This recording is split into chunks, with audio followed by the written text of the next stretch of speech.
So, hello, everybody. Welcome to our Blue Ocean Spiritual Gatherings Worship Forum.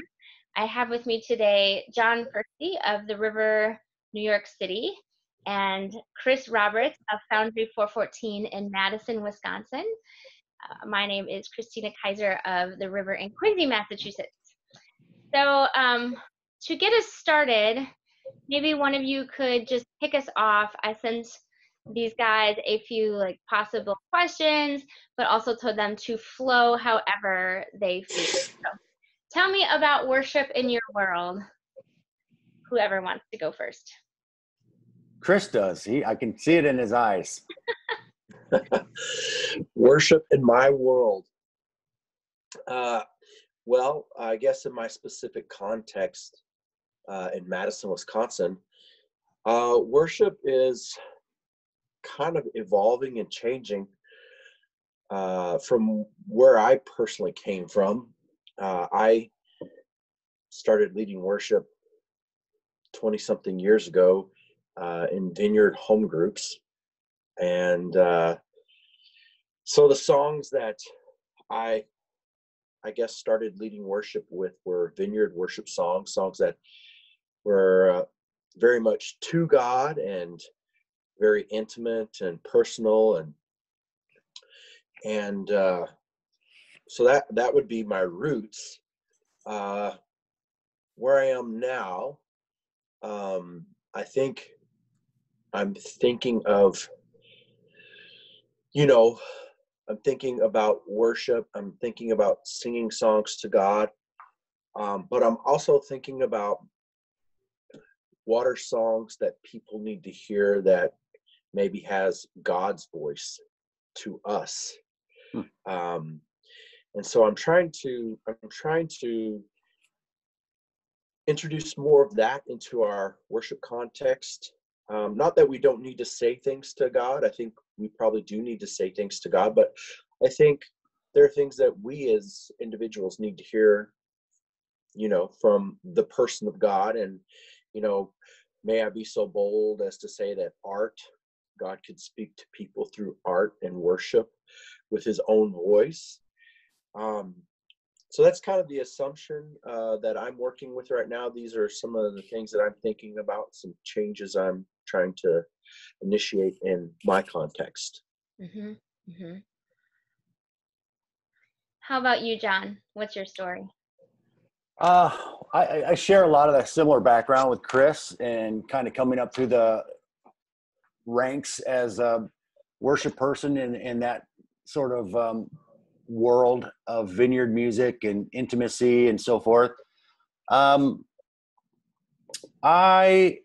think what I've enjoyed, been here in New York City for 11 years now. It's been over 11 years.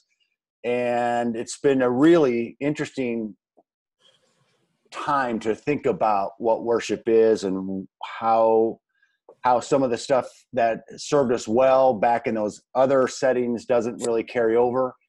And there's some need to figure out how do we express it here. And I always feel like I'm, the world's most reluctant worship leader. I don't, one of the things about that background that we have, and in other, contemporary movements that are real worship focused now, is that there's like this cachet.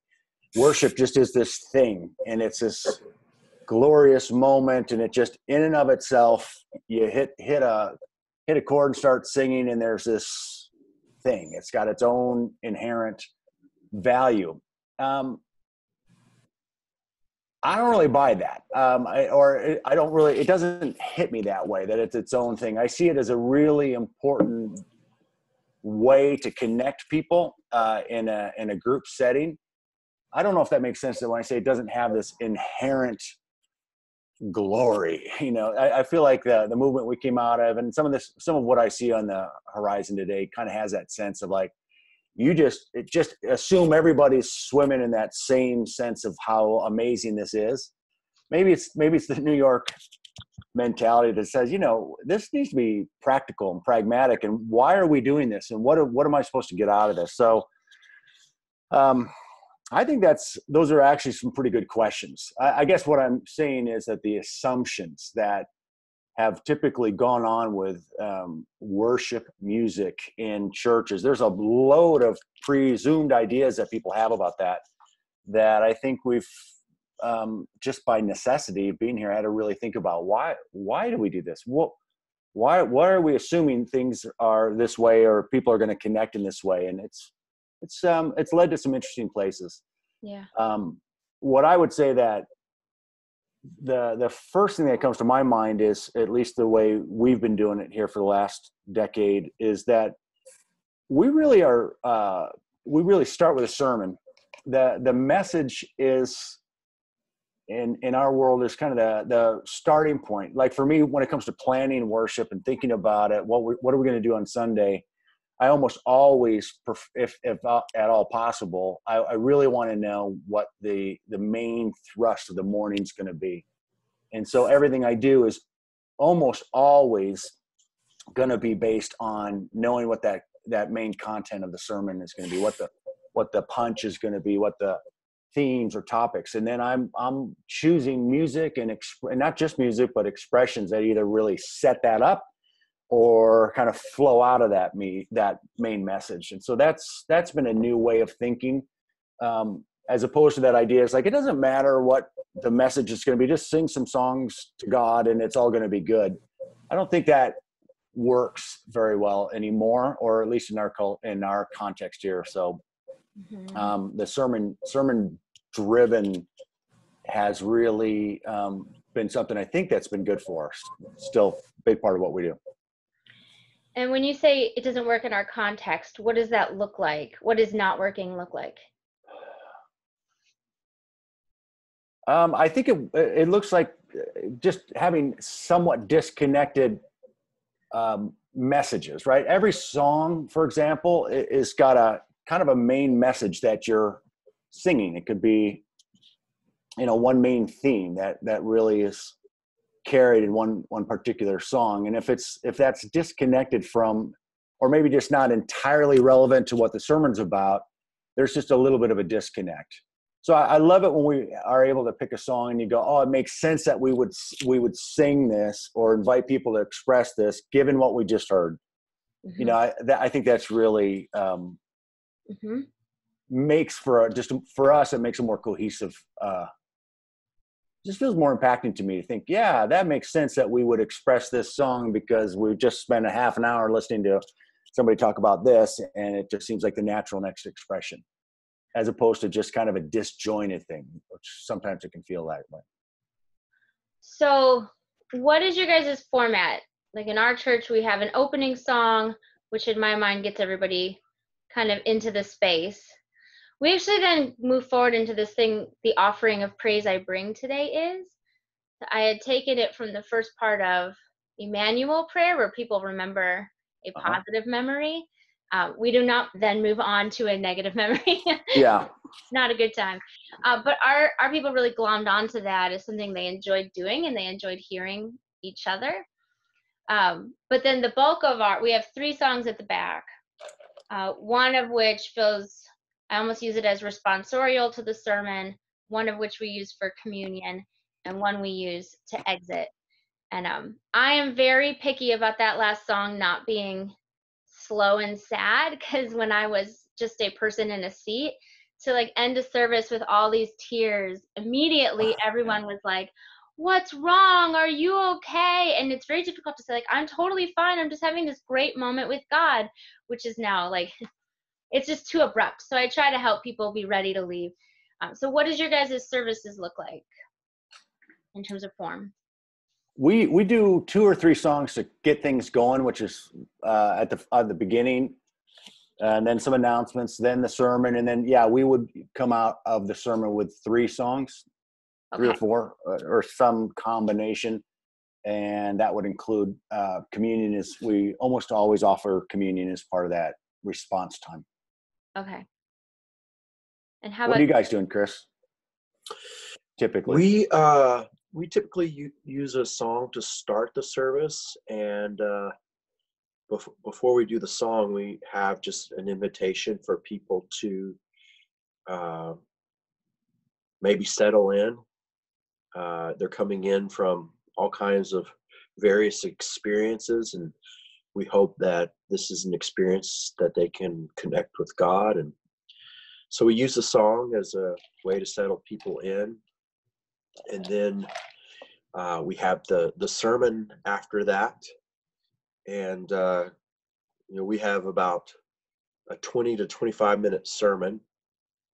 And then after the sermon, we do 2 songs. And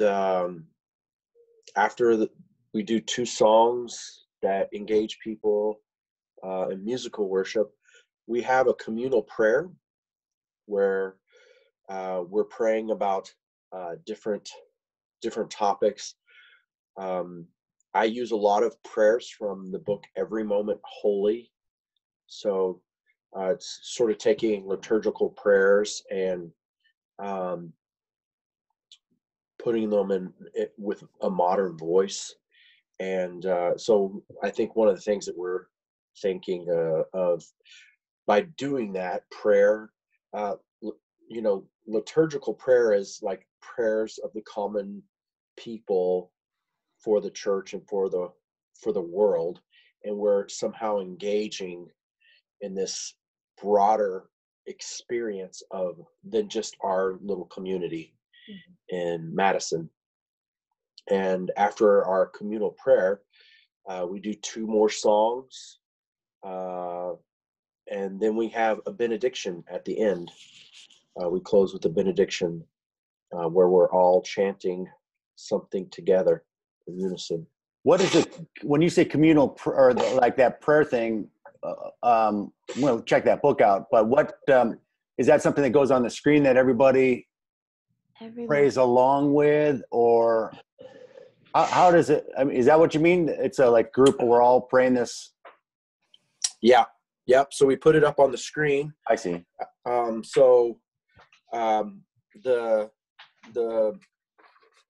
I guess a week ago, the prayer that we prayed is the prayer for consuming media.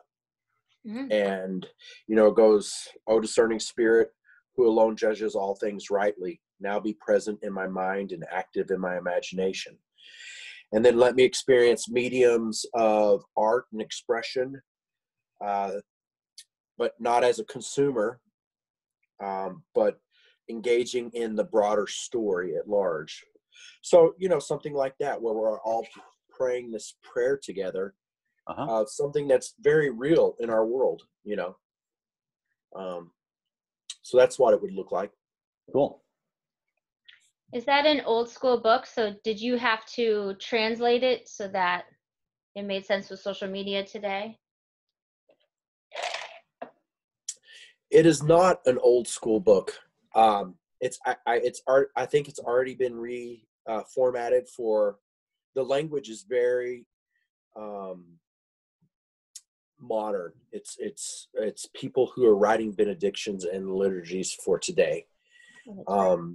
And I don't just use this book, but there's a website, people who write modern day liturgies and benedictions. It's called Vox VNA, and I use a lot from them as well.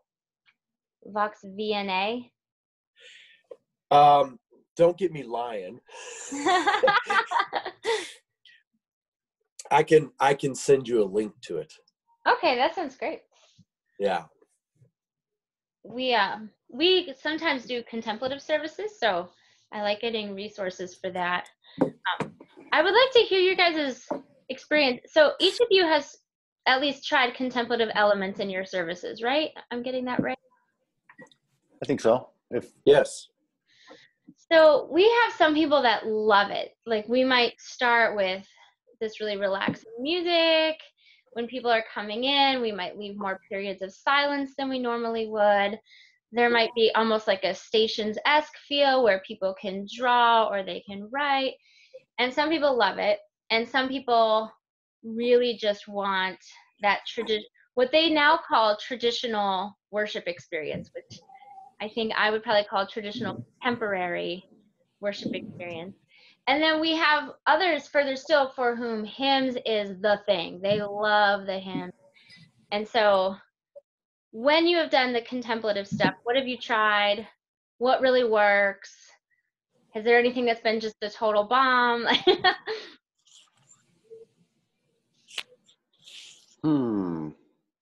You know, we had this bizarre period of time in our church life where for over a year, we couldn't play any music whatsoever from up front. We couldn't sing a cappella. We couldn't strum a guitar. So, you know, we were just making stuff up nonstop to try to figure out how could we lead people into this time, some sort of response time without the gift of music. I know I could play something over the PA, which we would do often, just like a track. That was it. That was probably our contemplative mode. And the stillness that was generally part of that, and then just the quietness of it was really nice. And generally, I think people do appreciate an opportunity to have that quietness, stillness. Pretty much anything that leaves that kind of room is seems to be pretty well received. Uh-huh. Yeah. I would say we've tried contemplative stuff, and I think for us, we view it as exposure. Like it's exposing people to a way of being and a way of engaging with God. And it's some people's cup of tea, and other people would say, I really liked the community part of the service that day, or I liked, you know, chatting over coffee and something other than that. Maybe it didn't hit them right. But I think, you know, we're fortunate our folks are willing to experiment. We have a very experimental group, and I know that isn't the case for everybody. But we've really been able to foster that and cultivate that, and so our people are pretty up for whatever. So it's gone over well, but again, it's some people's cup of tea, and other people are like, it wasn't bad, but it wasn't my favorite. I do have people who will, some of like my strongest naysayers are people who would identify, for instance, as like ADHD, trouble being still. And so we've been trying to address that because stillness, it turns out, looks like a lot of different things. Do you guys deal with that at all? Do you have people that are sort of fearful of what it would be like if stillness was required? Well, Barbara Holmes has a really interesting talk, a video off of Work of the People that talks about contemplative prayer and stillness. And she says you don't necessarily have to be still, and you don't necessarily have to be quiet. And I don't know. I find that to be a helpful resource, because what we think of as being contemplative, you know, the traditional sense of contemplative, you know, you're doing centering prayer where you're quiet for 20 minutes a day. I think people are starting to rethink that. You know, can you be contemplative in community? And you know, there are people out there that are saying, definitely, you could definitely be contemplative and have a stillness of heart, a stillness of spirit, but yet maybe be doing something with your body. Right. Yeah, Roar had a blog post that came out a while back, and he talked about the African sort of dancing communal tradition of being just as contemplative. I found that very eye-opening to be like, actually, even all this stuff that I'm now calling traditional worship, like contemporary traditional, that is kind of its own form of contemplative. But does that seem, just because I said it doesn't make it true, does that seem true to others, or would you put it in its own box? I just see it all as tools, right? I think what we try to do are offer a variety of spiritual tools, spiritual practices that people can try. And that kind of brings me to what I think is maybe the most important thing I do doesn't involve any music. It involves it involves a setup. It's that, okay, the sermon's done, and I always feel like that's kind of the biggest moment where I'm going to set up what's going to happen next. And so why are we going to play these songs? What's going to happen with communion? What's going to happen with the prayer team? And what is this? And it's not just like thinking seeker sensitive, although that obviously is part of it, is explaining this worship time for people who don't have a grid. But it's, if I'm on my game, it's more than that. I'm finding a fresh way to engage people who've been around forever to go, oh yeah, this is a good idea for us to try this, to do this, and have some idea of what am I supposed to get out of this time. And so that part of that spiel for us is always pretty much always some sort of deal. Like, we want to give you a couple of different ways that you can connect right now to God. Everybody's wired differently. Some people love to sing. Some of you maybe don't. That's okay. You can just kind of vibe out. If you like to sing out. That whole spiel, I always feel like is important. And in some ways, I think that's what I learned from all the music-free era that we lived through at the river, was that type of leading people and coaching them or explaining or just setting up a moment or environment. That was all we had, was to kind of to do that, and then hope that they would make that some sort of connection on their own. That's really important. I feel like try to put a lot of thought into how to do that and how to keep it fresh, because there's some point in which it's like, God, we've done this a lot. I feel like I've done this spiel a lot. I don't want to hear it again. How am I going to invite people to engage? How am I going to set that all up? And so I think the question of the contemplative elements and the different things, when it's like, well, we're going to try this out, these are one of the things you can try, maybe it'll work for you, maybe it doesn't, just that sort of permission to try this out, give it a go, see what you think of it, it's pretty crucial for people to feel led, but not over coached. This is what everybody needs to do right now. That seems to be helpful in our world. Mm-hmm. That setup spiel. That is true. Yeah, I've definitely had people say, I was so thankful that you said that I could do different things. That gave me freedom to do different things. Yeah, and I think that's what I meant by the culture thing. In the old days, like, just go. It's like, it's magic. Don't you feel the magic? And you hear it. It's like, no. I do. Good. Maybe you do. But I feel like, no, we got to kind of explain, why is this worth doing? Yeah. At some point recently, I had Charles set me up with a good spiel, because I can't remember exactly what it was, but it was this idea of childlike faith, and it just struck me like, yeah, this idea right now of strumming guitars and singing love songs to an invisible God is kind of you could see it as pretty childish. But having said that, there's some real payoff to it. That it was an interesting way to get into this topic of what this time is going to be and what somebody who's sitting there might want to get out of it. Sure. So I always feel like that's a pretty crucial component. What about this just crossed my mind. How do you guys engage your younger audience? Speaking of childlike faith, do your children participate in the worship aspects? How does that work?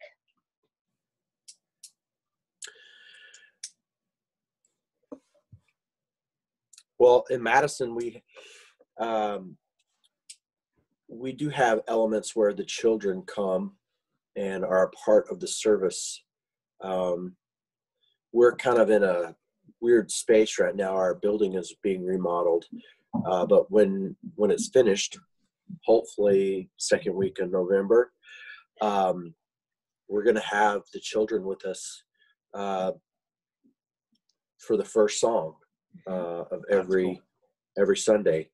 And I think more broadly than that, I think the way to get them involved is to like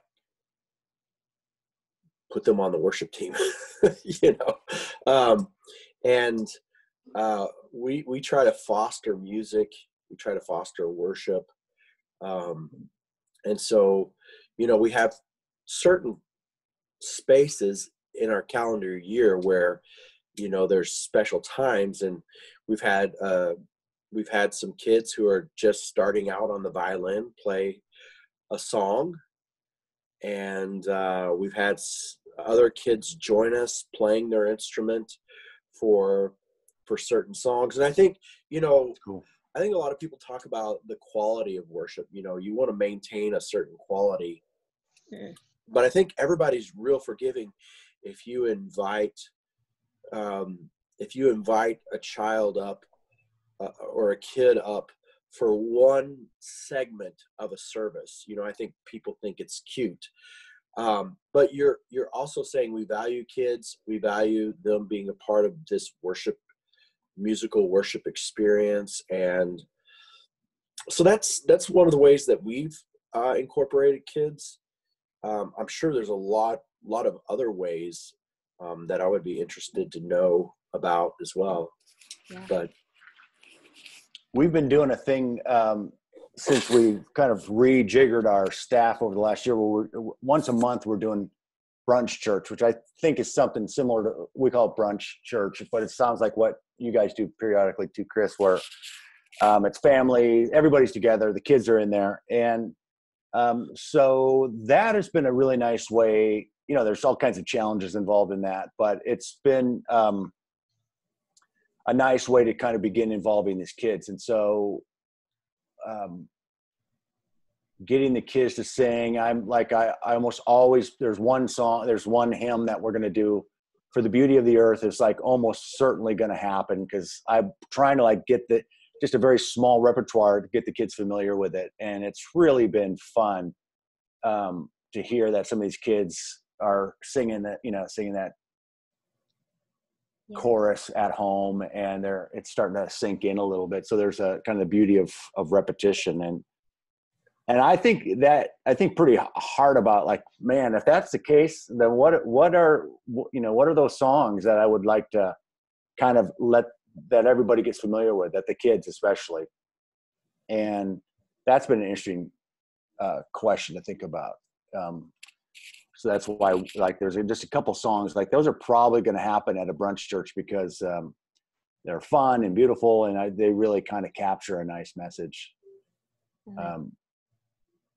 And then our teenagers come in at the end of the service. Typically, our youth group will come up, and they like to sit right up front. And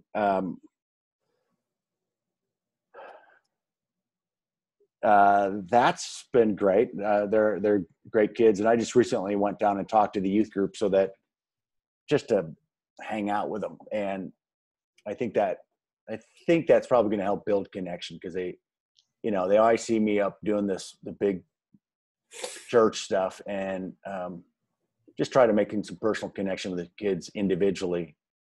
So it makes them more apt to kind of go along with this stuff I'm inviting everybody to do when we're doing the worship segment. Mm-hmm. Yeah, you guys both know we have 4 kids, ranging from age, a lot of kids, 11, so many. And Dominic and I both have to do worship, so they're around. We only rehearse Sunday morning. The adult vocal team will rehearse on a Monday night every 3 weeks, but there's very little rehearsal. So I have figured out, even if my kids are playing, they've learned the songs. So the baby will be singing, like, that's nice. God, Savior, God, Healer. It's sometimes the words aren't quite, like, he's made them up, but they're hysterical.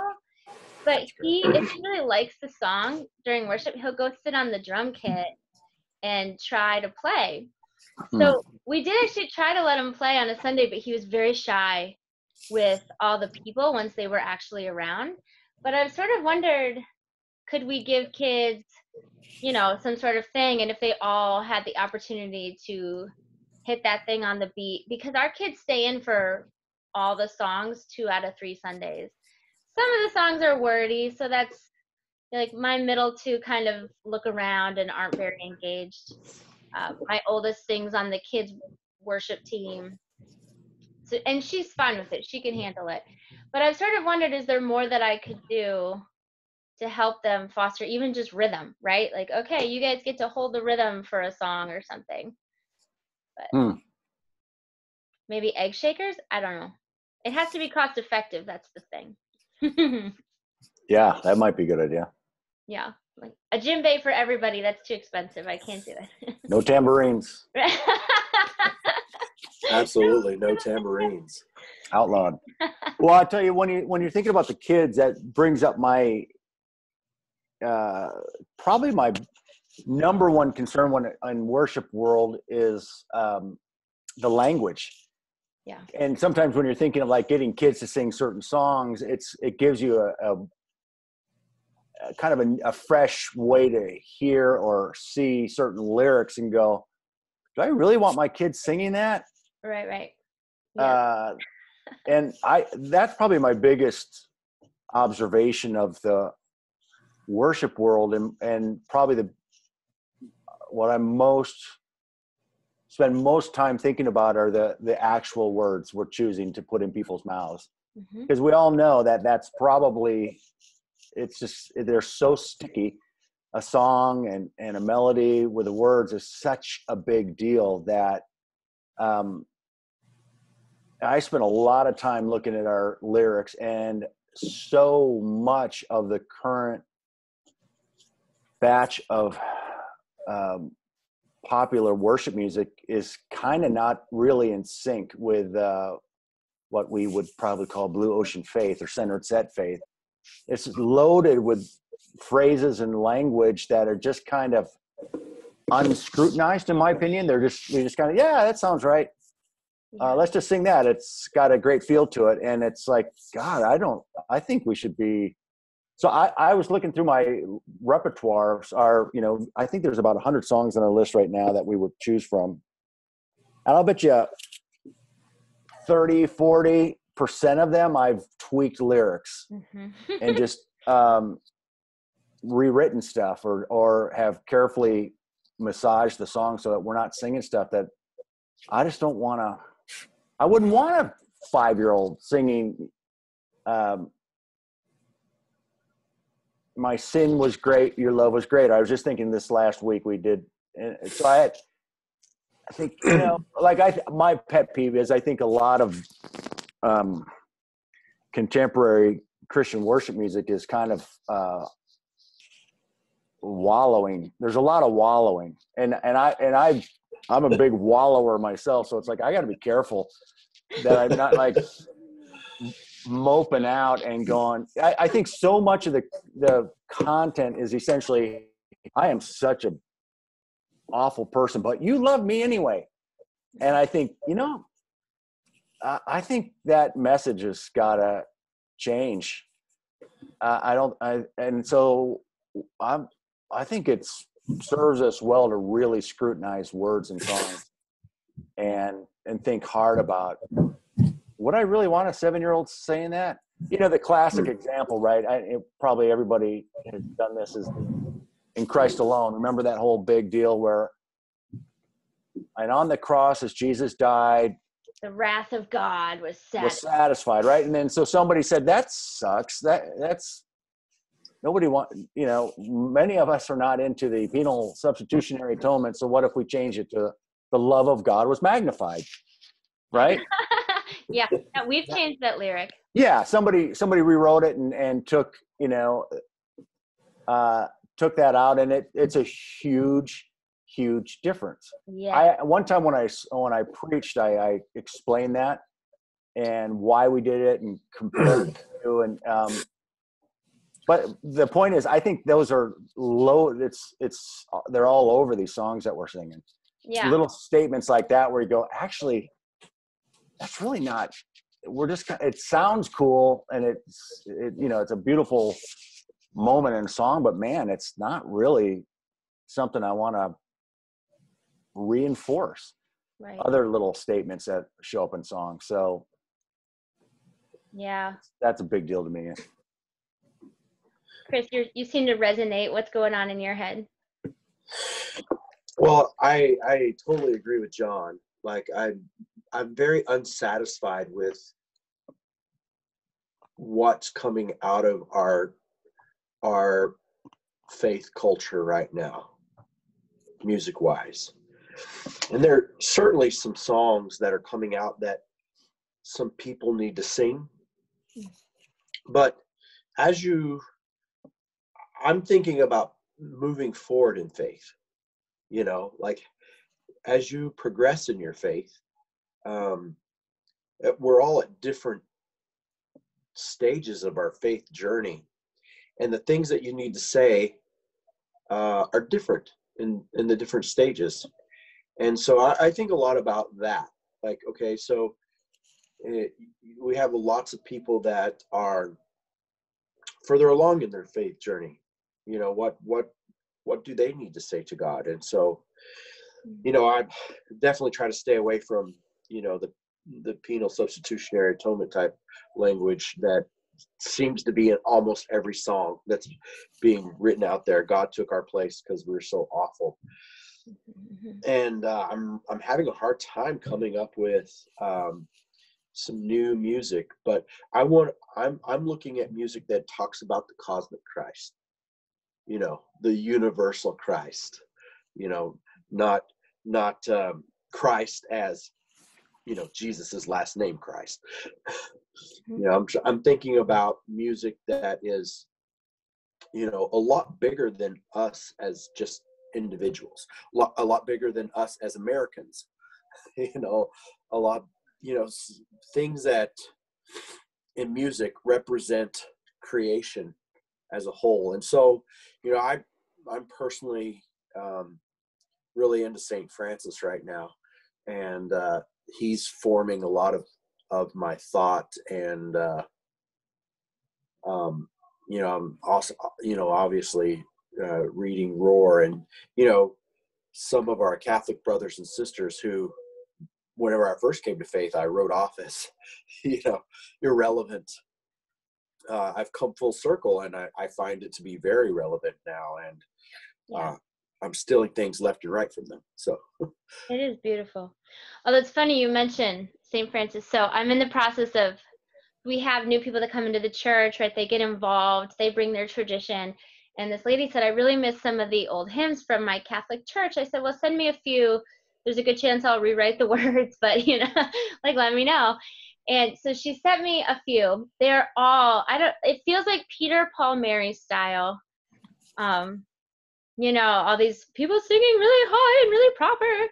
So I'm trying to work the Canticle of the Sun for this Sunday. And I don't know. Part of it is the YouTubes are like, there's a fife playing in the background. That is not helping me think differently.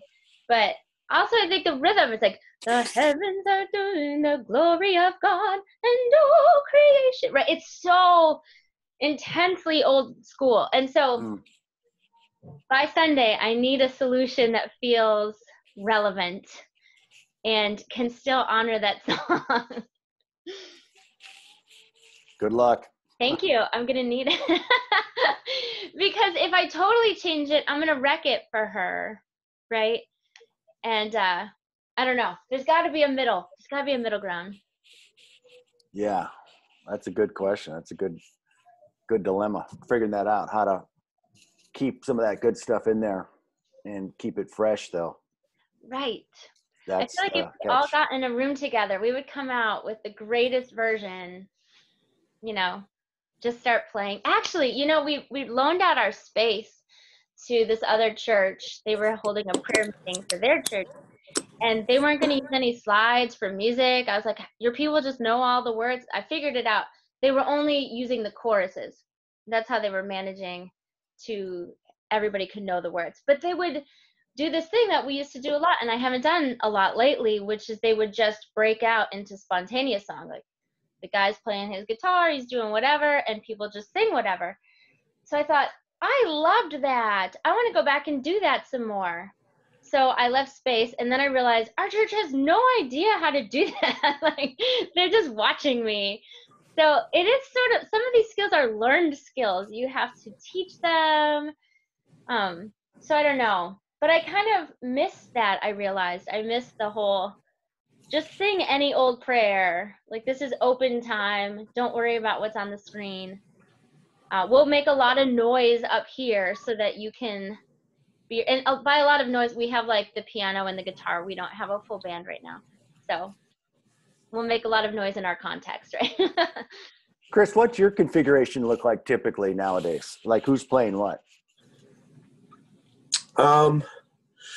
Well, as of last week, we did have 3 people who could either play drums or percussion, and now we're down to 1 because of a guy just with his job. He's just traveling a lot. The other guy had some surgery. So because we're not in our main space right now, we're not moving to our main space. We're keeping it pretty simple, where it's just acoustic guitar and some keyboard.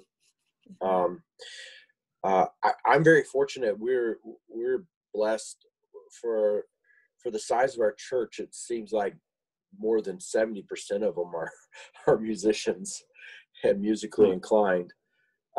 So there's lots of people that are really into worship, and which is great because it's helping us. I think, the more voices that you can get to speak to,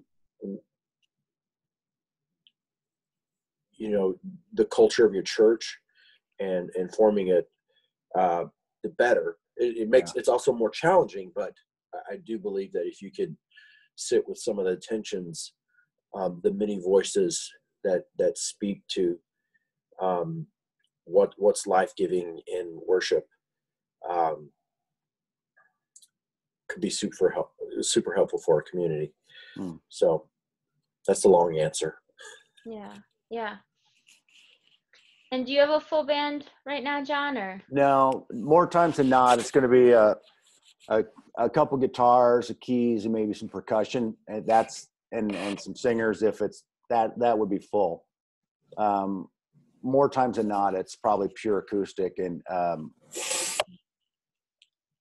pretty heavy on the vocals. Got some good singers, but I think that I think it's important to kind of be, as much as I would like to rock, because I likes to rock. I think it's I kind of don't mind that we're not doing a full band, because I just don't want to go. I don't want to be compared. I don't want people to misunderstand that we're doing the thing that's happening at Hillsong or something that's a big deal here. It's like, we're not. It's not. It's better to be obviously differentiated. Even though I would prefer to, steal any cool stuff I can come up with, but so we're kind of stripped down. And again, I learned that that year. I'm telling you guys, can you imagine a year with no music, and you got to figure out how to lead people in a worship time? Right. Then one of the realities was, I realized, God, we were on a hamster wheel. That another Sunday and another band and another set of songs, and then it wasn't until we were forced out of it that we realized, God, we were really kind of in a loop there, and it can be much, much simpler and still pretty great. We had a lot of people who were like, you know what, I kind of like it without the music. It's that was humbling and good to hear too. At the same time, like, yeah, there's nothing magical about the music. However, man, was it nice to get back and just, hit a G chord, and it's a lovely thing when you can do it. But I constantly remind myself now, like, you know what? We were able to survive and in some ways kind of thrive without depending on songs. It's went beyond that. It was a really hard lesson to learn, and it's kind of an easy one to forget. because it feels like a short circuit. Just go, well, let me just pick 3 or 4 cool songs that I like and that are saying some good stuff, and we'll just call that worship. And sometimes that is, but I have to remind myself what we learn. Like, you know what, it can be way bigger and different and less driven. I think that here's the thing that on my mind, I wonder what you guys think, is that all of this, even if it's stripped down and language has been worked out and we're like the theology of it, but it's still like driven from front, right? And maybe it's acoustic and it's just a little bit, but we're still like providing the music. And so I've been curious about this thing I saw once at a Blue Ocean conference, and I stumbled across it again online somewhere about community singing, where it's like the only music that's happening is basically a cappella singing, but little rounds and little coaching. Do you remember that one? It was right before Phyllis Tickle talked at Ann Arbor. And some woman came out and led in this match. She had this side, you guys sing this, just some little, nobody had heard it. This whole notion of paperless singing. There's no slides, there's no instruments, there's no screen. I'll teach you this. Sing this with me. Peace, something, some little simple deal. Okay, now keep that going, and then we'll bring in another part. And I think there's something there. I haven't, frankly, had the guts to figure out how to do that. But I kind of love the idea of the music and the worship is actually coming from the people, not from the stage. Even though we're very deconstructed and it's anything but the big production thing. It's not that anyway, but it's still like we put it out there and hope you'll participate, as opposed to, if you guys don't sing this, there is no worship. I mean, it's us together in the room, no microphones, no nothing. I think I'm saying all this aspirationally. I have not really done it, but I feel like there's something there for us. Music that makes community. That's exactly it. Yeah. Yeah. So you become a facilitator, right? Yeah. Music that makes community. That's the website I got pinned, and I've been going through it and looking at songs and thinking, could I really pull this off? And it feels like what will probably be a really good risk to take to try to figure that out. Have you done any of that, Chris? Very little. Probably more out of, that isn't my context. That isn't what I have come from. But I've had the privilege of worshiping with Episcopal brothers and sisters, and that's very much part of their world. And I've had wonderful experiences doing that.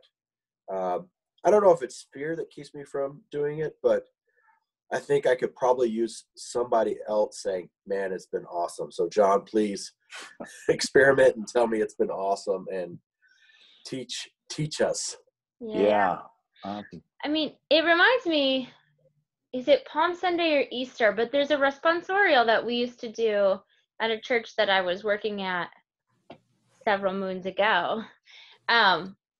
But yeah, so one side would say this and one side would say the next. Everybody said something together. I'll bet you that it's pull-offable, right? Even if we utilize that as the context, we started with speaking and then we moved to music. I'll bet you it's pull-offable, which is clearly a word.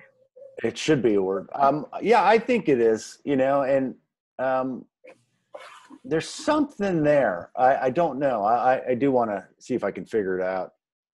Like just recently, this was no big deal, but to me, it's always those off mic a cappella moments where the room is singing and we just shut up. It's like, okay, now that feels like, even though I love to play and I love it when it's all working well and the harmonies are cool or whatever, that's usually when I get the biggest rush. And just recently, it's had a moment. It's like, let's sing joyful, joyful, but we don't even want to. Everybody knows this. We're going to get off the stage, which was a little weird, but that was the closest I got to this experiment. All right, we all know this song. We're actually going to put our instruments down, step off our stage, which of course is only 6 inches, but symbolically and the rest, and just turn around with them and sing it off to the screen. And it felt like a moment. Like, yeah, we could all sing joyful, joyful, and just let it go. And then I think the idea, if I were off mic and then I was trying to get a little round going, Father, I adore, so I don't know. have to go figure out these songs, and then just have a little. I think there could be something really special there, but I'm only saying that because I'm too lazy and scared to try it. But no, it's good because it really is the Music Makes Community is a website. Is that what you're saying? Okay. Music that makes community, right? They have a couple of books as well. Okay. That have their music in it. Yeah. They have conferences as well that you can go to and learn more about how to do this. I have some friends who have participated in their conferences. That's amazing. It seems like it ought to be one of the tools anyway. Right. This communal aspect where we create facilitation in all the other contexts, right? We've said that, we meet in small groups are facilitated. It's about the discussion. Even in the Quaker tradition, right? It's stillness until the Holy Spirit moves. So there's lots of context. It's just opening the door for it, I'm sure. I like it. We are over time, you guys, and I want to be mindful of it, and I am 11 minutes late to another meeting, which was inevitable, but that's fine. The good news is I am just listening in on that meeting. But thank you so much for joining me. And lovely chat. Yes, I really appreciate it. I've written a few things down. So I will put this out to the world, and if there are ways in which you guys think, this could be helpful to have a conversation about X, Y, or Z, let's do it. I'm happy to facilitate that and make it happen. So groovy. Thanks, Kristina. Thank you, guys. Yeah. Have a great week. You too. Fun in Madison. Thanks. It's good seeing you, John. You too. Bye.